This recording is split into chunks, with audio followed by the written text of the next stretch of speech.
China's diplomatic relationship with African countries goes back 60 years. In the meantime, the world has changed, and so have China and Africa. But what remains unchanged is a deep bond of friendship, mutual trust, and mutual support between China and Africa. Mutual trust and mutual support between China and Africa. Now, as Foreign Minister Wang Yi addressed the media after wrapping up China's 2 sessions, that was his message to Africa. And as China starts shifting towards its new normal for economic growth rates, this could be Africa's chance to truly reap the benefits of win-win cooperation. And with higher cooperation comes more media interest, something that became evident by the increased African media presence during this year's political season. So, is Africa's growing press interest in China a sign of more good things to come? And what role can the continent play in China's diplomacy in 2016? I'm Beatrice Marshall. Welcome to Talk Africa.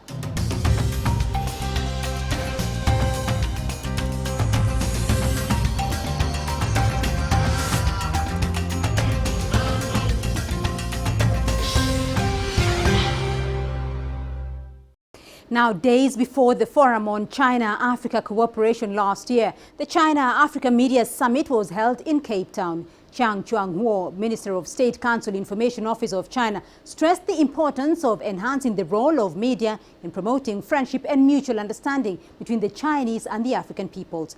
Now, 3 months later, this message seems to have been put into action. Last week, the 4th session of the 12th National People's Congress held a press conference with Foreign Minister Wang Yi, where 2 African journalists took the opportunity to ask questions on China's foreign relations. Let's listen in to what they had to say.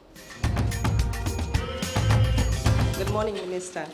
As China's economy has been slowing down, we've seen a drop in commodity demand. Some people say that this will affect the relationship in terms of economic cooperation and development aid to Africa. Last year at the Forum for China-Africa Cooperation meeting in Johannesburg, President Xi Jinping had committed about $1 billion towards foreign direct investment into Africa by 2020. Is this still going to be the case in terms of the slowing down global economy? Thank you.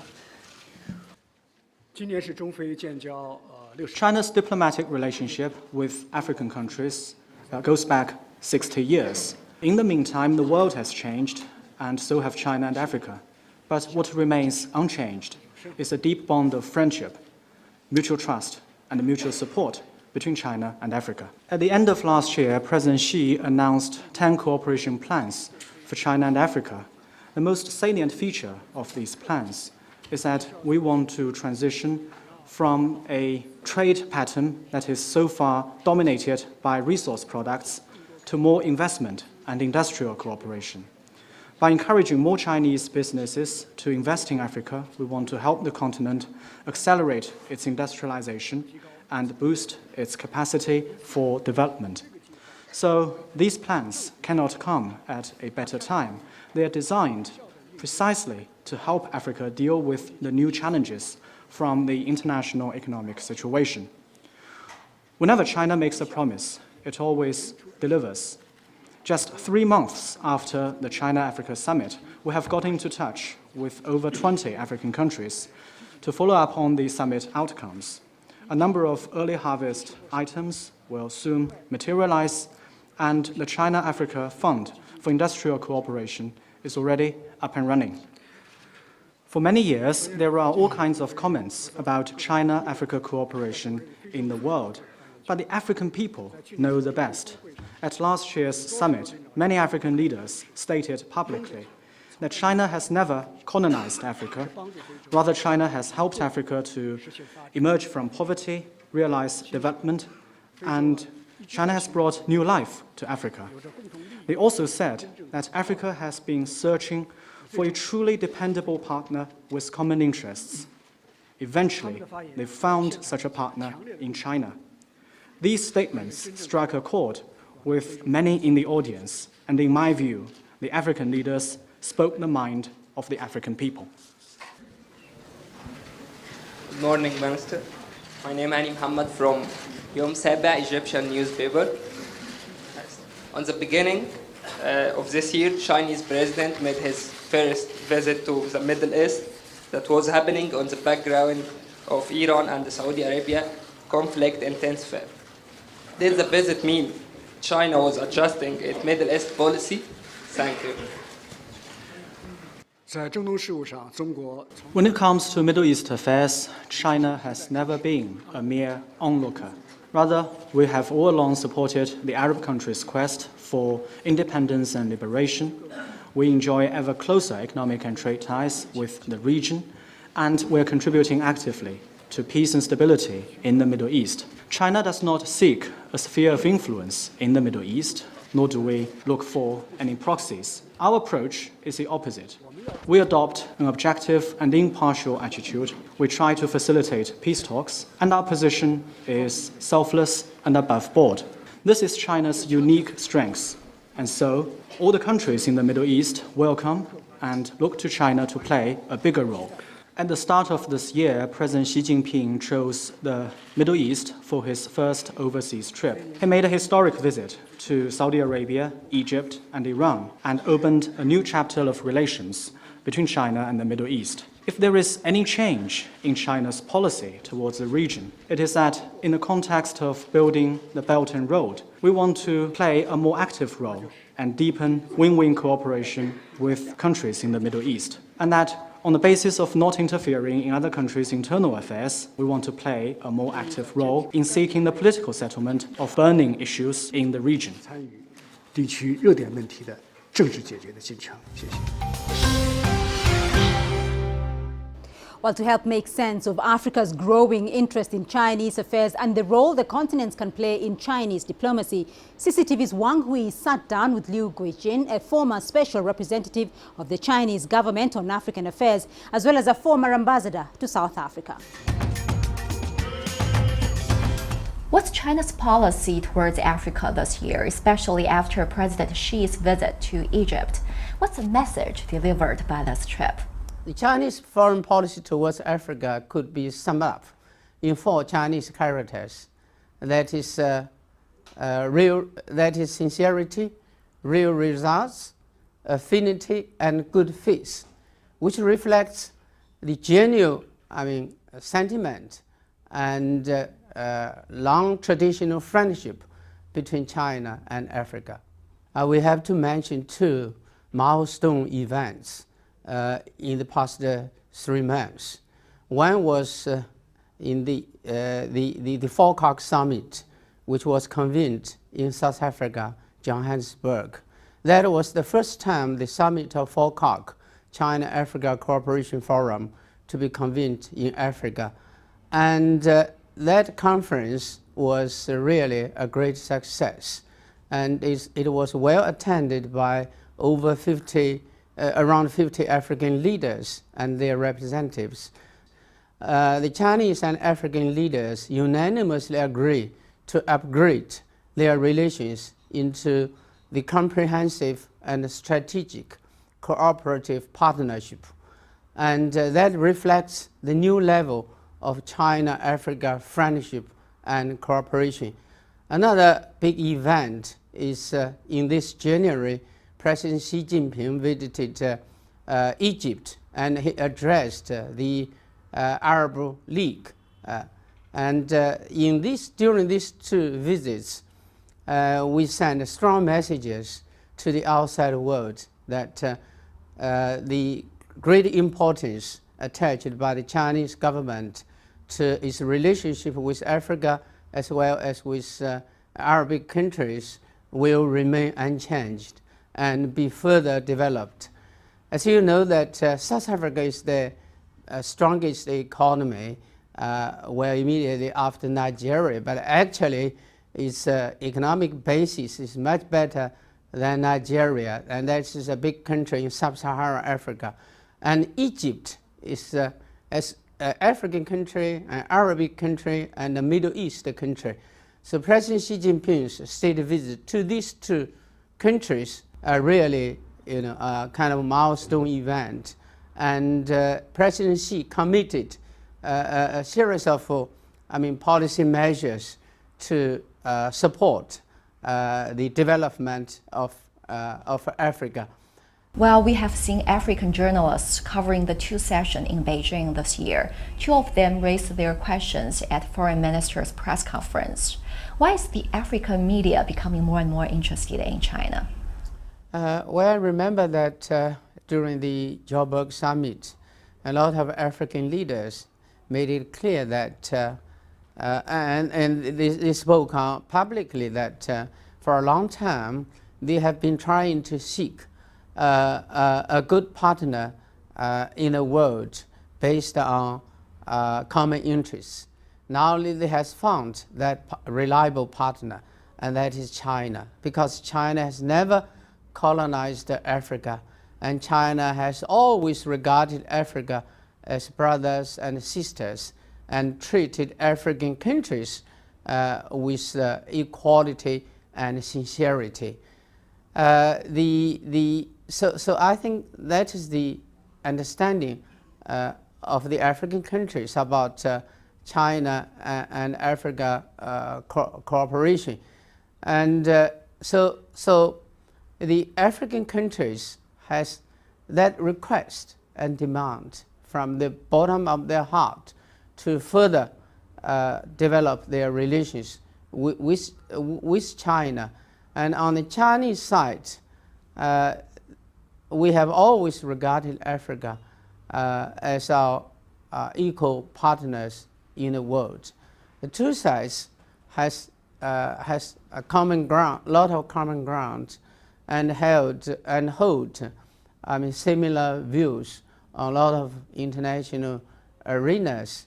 So that serves to be the good basis for China and Africa to further consolidate their friendship and work together for the shared destiny of common interests. Thank you so much. I really appreciate it.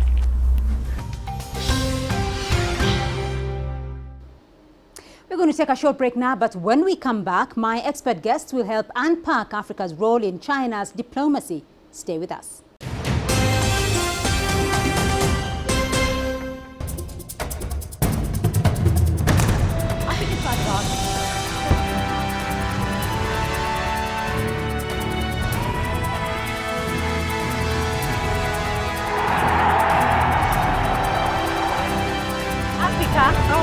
Africa is not one story. Africa is not one story.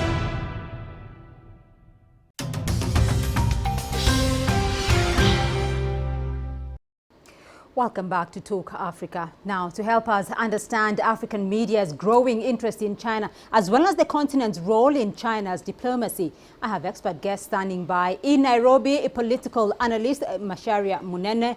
In Johannesburg, Dr. Bob Wekesa, he's a research associate at the University of Witwatersrand. And in Beijing, Dr. Yao Yao, he's a director of research at the China Public Diplomacy Association. Thank you all for joining in this conversation. Dr. Wekesa, let me start off with you, though. We have seen for the first time growing interest by African media in developments, especially political developments in China. Is there a growing interest in your view? Is there a growing interest by Africa's media on developments in China, and why? Right. Yes, obviously there's been great interest in developments in China on the economic front because, as we well know now, China is recalibrating and reconfiguring its economic model away from volumes and quantity to a more qualitative and high value economic model. And for instance, just as an example, China is looking to cut down on its overcapacity industrial manufacturing units, and that will mean therefore that China might be looking at less of importation of minerals from African countries, and don't you forget that many African countries are reliant on their natural resources for their economic development. When China, a huge big economy, the second largest economy in the world, kind of undergoes a reform and transformation of its economic model, it will have definitely an impact on African economies. If you just look at a single factor, such as the fact that China is the biggest economic partner of the African continent, then definitely there will be great interest in what is happening in China on the economic front. There's great interest on what is happening in China on the economic front. Dr. Yao, in Beijing, though, how do journalists, particularly African journalists, in your view, how do they perceive developments in China? Yeah, I think on the one hand, it shows the more and more important role of China on the international stage. And on the other hand, I think it shows that maybe in the past, although China and Africa are traditional friends, but in terms of ordinary people, maybe we don't know each other so well. Actually, I can give you an example.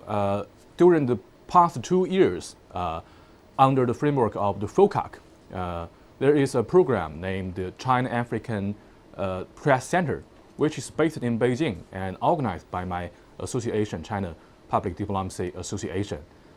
During the past 2 years, we have already supported and invited 3 groups of African journalists from more than 10 African countries. These journalists came to Beijing and stayed in China for half a year, and they participated in various of news events and witnessed the change every day in China and observed the China-African cooperation every day with their own eyes. That is very important because in the past, due to the budget limitation, most African media cannot send as many correspondents as Western media to China. So for most of the African people, they get information about China mainly from the Western media, which always give a wrong image of China. So actually, I can see that most of the journalists came to Beijing. They said before that they really know China too little. I'm going to jump in here very briefly because I also want to get Professor Masharia's input in this, though. It does mean, going back to those questions asked by the African journalists, it does mean that there is a lot of growing interest, not just by African media, but African governments and African people as well. What is your take on that? Well, it is very good that that is happening. For one, China is so big that you cannot ignore it even if you wanted to. China is present almost everywhere, and it is in the interest of the African governments and African media to be knowledgeable about this economy that is now the second biggest in the world and with the possibility of becoming the biggest.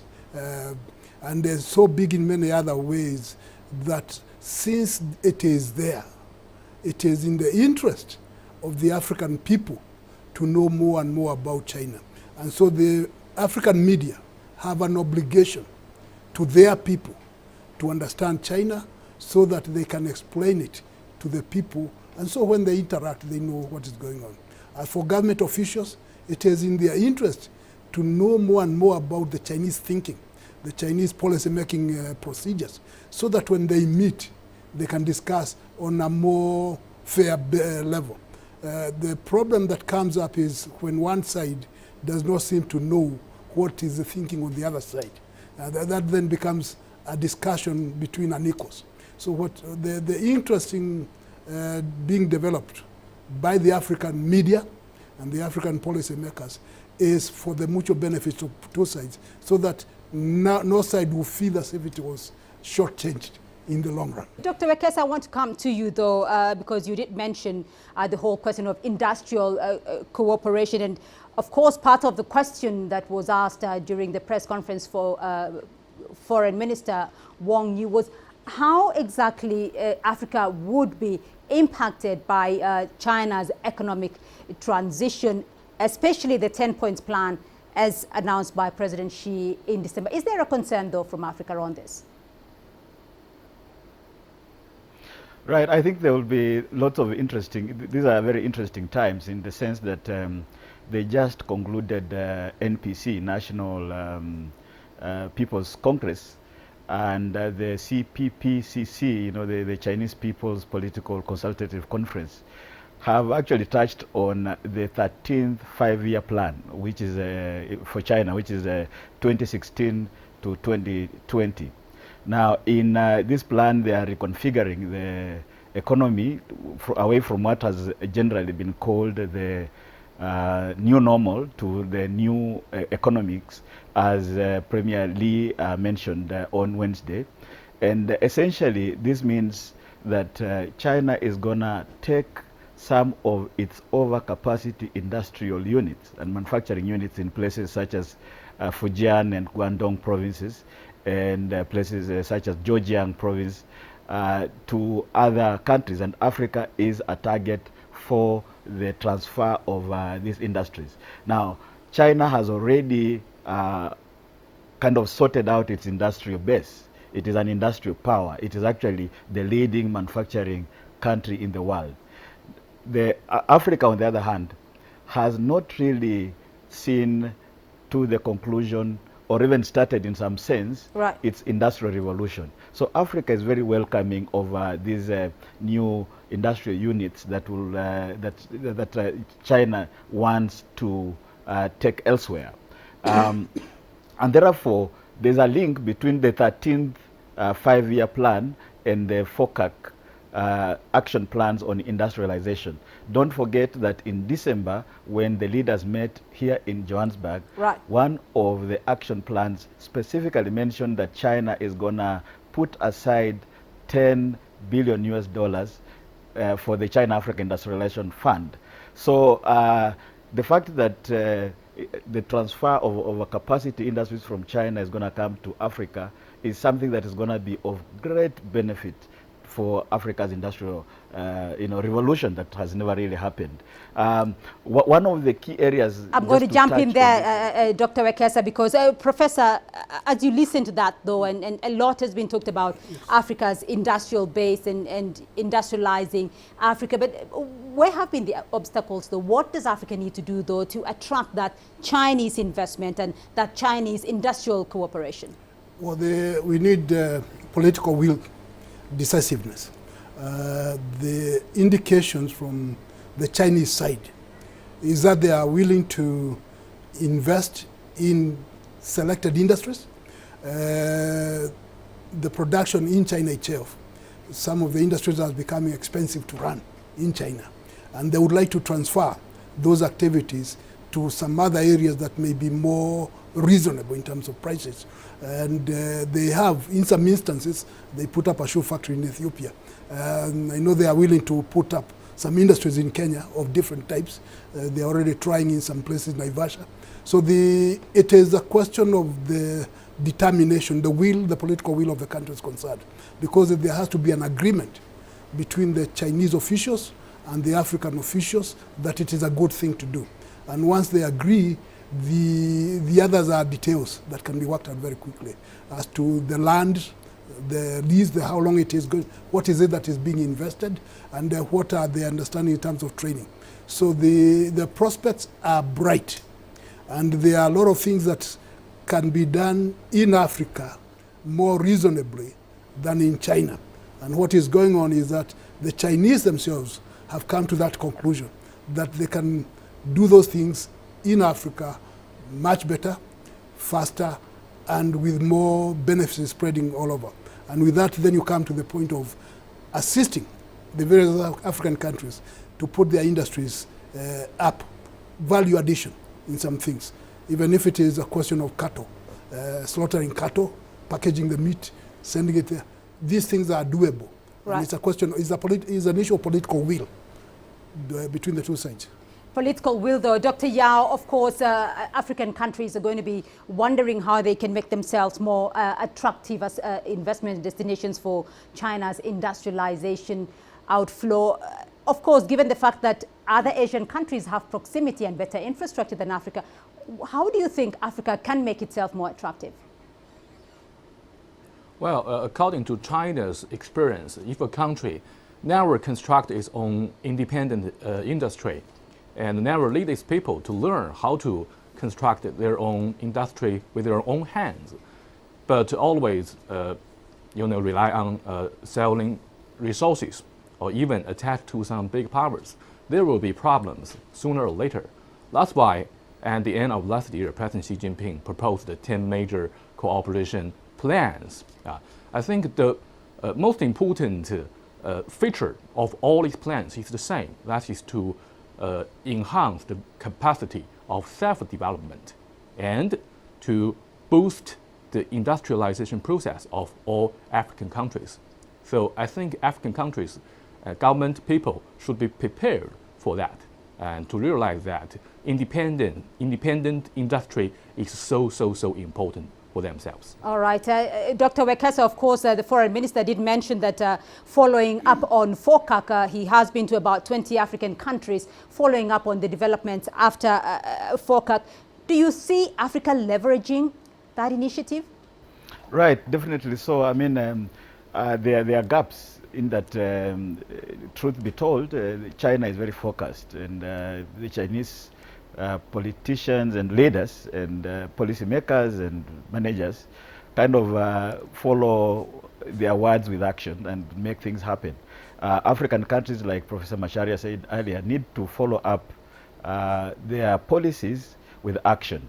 And therefore the onus is on Africans really to take advantage of the policies and look at where there is connectivity with their own development plans and so forth. From a continental perspective, we have the African Union, which is came up with the Agenda 2063. At the global level, we have the UN Sustainable Development Goals, or Sustainable Development Agenda 2030. And all these are very brilliant policy statements and so forth. But to what extent do we see the policies being implemented, or are they just policies on paper without very little implementation? I think this is one area where African countries can learn from China, in that put very brilliant ideas on paper in terms of development plans, such as Kenya's Vision 2030, or South Africa's similar policies. In fact, almost every African country has a vision something, Vision 2030, Vision 2040 or something. To what extent are they willing to walk the talk and learn from China in terms of implementing some of these policies? In fact, just as a quick point on this, the Chinese are so serious that they have already started implementing some of the industrial plans, even before the FOCAC Industrialization Action Plan was put in place. We look at manufacturing units by companies such as Photon, such as FAW. We look at special economic zones in places such as Nigeria. Nigeria actually has two, one in Lekki, one in Lagos. We have one in Zambia, and we are told many other countries are lined up for the same. Mauritius also has a special economic zone. So I think the idea of Africans moving on to create situations where these policies can be really implemented is the next level of consideration. And we'll leave it there for the moment. That's all we have time for this week. But thank you to all my guests for their insights. In Johannesburg, Dr. Bob Wekesa, he's a research associate at the University of the Witwatersrand. In Beijing, Dr. Yao Yao, he's a director of research at China's Public Diplomacy Association. And in Nairobi with me, Professor Macharia Munene. Thank you very much for joining in this conversation. Remember to join the conversation online through Facebook, Twitter and YouTube. And do join us again next week for another edition of Talk Africa. Goodbye.